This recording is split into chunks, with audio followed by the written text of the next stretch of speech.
So in Mark 4, we get this story of Jesus calming the storm.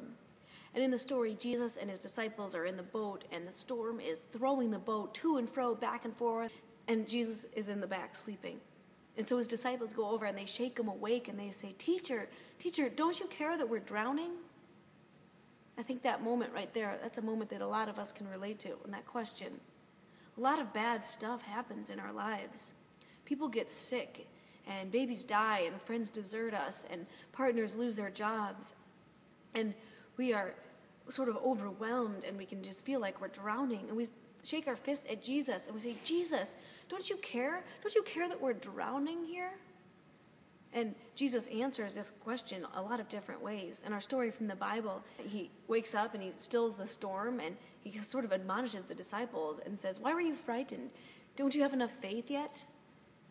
But he doesn't always answer that to us when we ask him if he cares.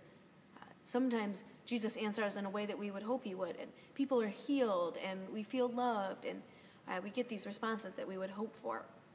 And sometimes I think Jesus turns that question around on us. We say, why are there kids dying?